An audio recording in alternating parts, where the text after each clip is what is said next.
फर्रुखाबाद बौद्ध तीर्थ स्थल संकिसा में प्राथमिक स्वास्थ्य केंद्र पर रविवार सुबह मुख्यमंत्री योगी आदित्यनाथ ने जन आरोग्य मेले का उद्घाटन किया। सीएम योगी ने रविवार को अखिलेश यादव का नाम लिए बगैर उन पर हमला बोला। सीएम योगी ने कहा कि 2017 से पहले भूमाफिया जमीनों पर कब्जा करते थे, अब भूमाफिया गैंगस्टर के खिलाफ कार्रवाई हो रही है।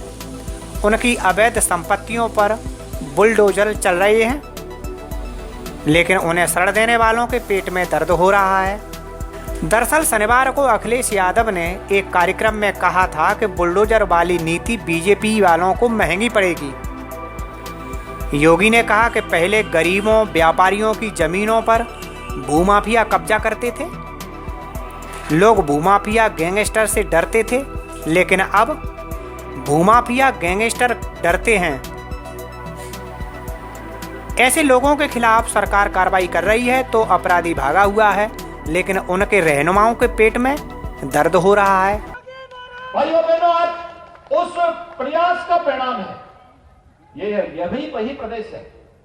2017 के पहले लोग घर के बाहर निकलने में डरते थे, बेटियों को स्कूल भेजने में डरते थे, हर जगह भय और आतंक का माहौल होता था।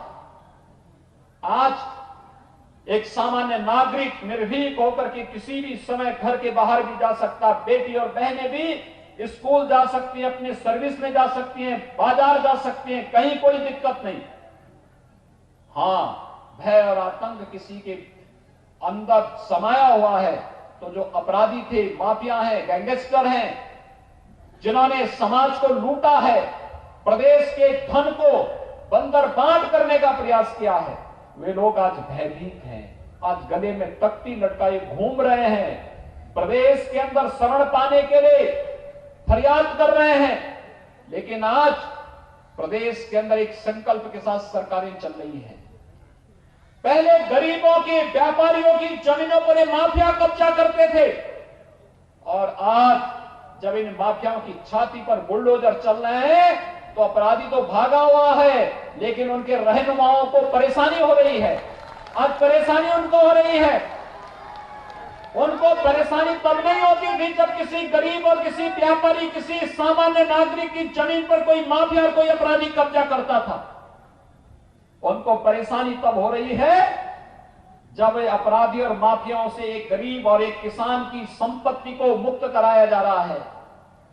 एक व्यापारी की संपत्ति को जब किसी माफिया से मुक्त कराया जा रहा है, जब किसी सार्वजनिक संपत्ति को किसी भू माफिया से मुक्त कराया जा रहा है, तो फिर इन माफिया और इन पेशेवर अपराधियों के रहनुमाओं को आज बुरा लग रहा है। आज इनमें एक छटपटाहट है, और छटपटाहट इस बात की कि इनके जो गुर्गे हैं, वे गुर्गे या तो आज जान की भीख मांगते हुए घूमते हुए फिर रहे हैं, या फिर उनके गुर्गों के छाती पे जब सरकार का बुलडोजर चल रहा है तो उनके अंदर स्वयं भी भय है कि कहीं ये बुलडोजर उनकी ओर न घूम जाए। ये भी एक भय उनको। बौद्ध तीर्थ स्थली स्तूप पर पहुंचे, जहां डॉक्टर धर्मपाल थेरे ने मुख्यमंत्री से पूजन करवाया। इस दौरान पुलिस प्रशासन के सभी अधिकारियों समेत भाजपा विधायक, भाजपा नेता मौजूद रहे। अफसरों के साथ मेले में स्वास्थ्य और कृषि विभाग की प्रदर्शनी का भी अवलोकन किया। यहां पर सरकारी योजनाओं के 22 लाभार्थियों को सम्मानित किया गया। मैं प्रधानमंत्री मोदी जी का आज के अवसर पर अभिनंदन करता हूं, जिन्होंने घोषणा कर दी है कि 16 जनवरी से कोरोना के वैक्सीन लगेंगे। यानी इस महामारी के उपचार को, इस महामारी से बचाव के लिए पूरी पुख्ता व्यवस्था हो रही है, और इसके लिए 16 जनवरी से पहले चरण में चिकित्सकों को और स्वास्थ्य कर्मियों को यह वैक्सीन लगेगा।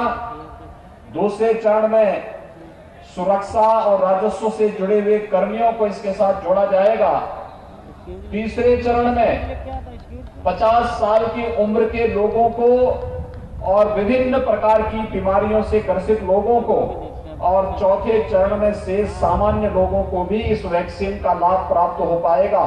और इसकी घोषणा आज हुई है। मैं इसके लिए प्रधानमंत्री मोदी जी का भी हृदय से अभिनंदन करता हूं कि उनके मार्गदर्शन में देश ने कोरोना के खिलाफ इस लड़ाई को जिस मजबूती से लड़ा वह दुनिया के अंदर एक मिसाल बना है। और आज जब कोरोना से सफलतापूर्वक मुकाबला करते हुए हम लोग अब बचाव की उस स्थिति में आ गए हैं कि हर व्यक्ति के लिए बचाव के लिए टीका भी दे सकते हैं। और 16 जनवरी मकर संक्रांति के तत्काल बाद टीकाकरण की कार्रवाई प्रारंभ हो रही है। ये सबके लिए, पूरे देशवासियों के लिए प्रसन्नता का एक अवसर होना चाहिए। प्रधानमंत्री मोदी जी का मैं विशेष रूप से इसके लिए अभिनंदन करता हूं, उनका आभार भी व्यक्त करता हूं और देश के वैज्ञानिकों को हृदय से बधाई देता हूं, उनका अभिनंदन भी करता हूं। भाई बहनों, ये आरोग्य मेला वास्तव में है क्या, ये जानना बहुत आवश्यक है। याद रखना कि आरोग्यता प्राप्त करना हर एक व्यक्ति का अधिकार होना चाहिए। इस धरती पर बिना भेदभाव के शासन की योजनाओं का लाभ हर नागरिक को प्राप्त हो सके, ये शासन की पूरी इच्छा होती है, शासन की प्रतिबद्धता का एक हिस्सा होता है। लेकिन बहुत बार शासन की योजनाओं का प्रचार प्रसार नहीं हो पाता और प्रचार प्रसार न होने के नाते योजनाओं के बारे में लोगों को जानकारी नहीं हो पाती है। और जब लोग जानकारी नहीं रखते तो इसके बाद बहुत सारी योजनाओं से वंचित रह जाते हैं। अभी हम लोग आए मंच पर आने के तत्काल बाद मेरे उद्बोधन के पहले उद्घाटन, लोकार्पण और उद्घाटन कार्यक्रम के बाद विभिन्न प्रकार की लाभार्थी परक योजनाओं के जो लाभार्थी हैं उनको मंच पर बुला करके उन्हें उनके सर्टिफिकेट उपलब्ध कराए गए।